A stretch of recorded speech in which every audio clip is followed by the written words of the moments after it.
at nag-troubleshooting tayo ngayon kasi yung tubig ng washing pumapasok sa dryer. Kaya doon na naman tayo, nagmamadulong.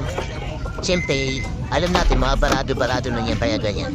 Kaya tinanggal ko yung sa drain ng outlet ng hose. Tinanggal ko yun dahil dun.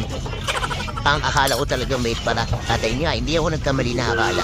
May para talaga. Damit ni Andrew. Nakikita nyo dyan. Nag-aarap na ako ng panungkit ko kasi hindi maarap na aking daliri. Pinipinggir ko siya, hindi maabot yung para. Kaya, yung sipilyo yung naisip kong gamitin kasi may brush nga siya baka kuwapit. Kaso nga lang, pag hinihila ko dahil malambot yung brush, naiiwan. Kaya ginawa ko, meron tayong disposable na fork. Pinutol ko yung dulo, tapos hiniwaan ko yan ng kutsilyo para maigisima siya para sa isda yung pain. Yung kinakapitan ng pain na yun. Yan ang ginawa ko kay Joe nagkamali. At pumayo niya sa atin ang pagkakataon. Thank you Lord, salamat. Kumagat siya. At yan, nakuha na natin, hiliyan natin. Akala ko nga, plan ni Mrs. Sabi ko, paano ko pasok yung plan ni Mrs. dito? May bakal yun.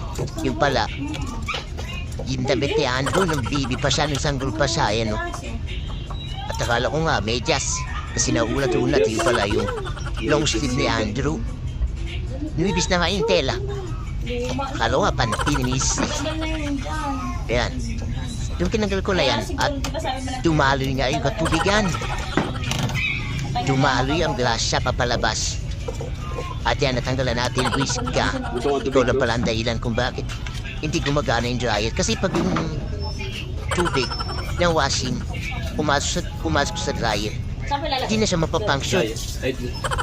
Gagana naman siya, may inang-ipit lang. Kasi sensitive yung makina ng dryer natin.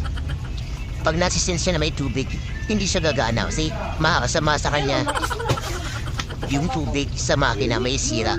Kaya siya nag-automatic na hindi umanda. Kaya yun na, alam niyo na. Basta pumasok yung tubig ng washing sa dryer, masisense niya, kaya hindi na siya under. Pero hindi pa siya sira. Huwag kayong kabahan, huwag kayong panic, huwag kayong tumawag agad ng manggagawa. Kasi kaya nyo naman, mag-isa. DIY lang. Bubuksan nyo lang yan, enjoyin yan. Meron pa yata din Kasi may filter yan. Meeting. Yan, hindi ko sa pagkakasarado. At ngayon, okay na yan siya. Pwede nang gumana ulit. At hindi ko naman na-videoan yung pagana niya. Pero alam kong automatic na gana yan. Siyempre, ako ang gumawa. Magaling tayo. Nagmamarunong tayo, ha? Pili ka lang. At yan yan, sinasarado ka na. At yun, nakapag-client na sila sa loob. Bukas.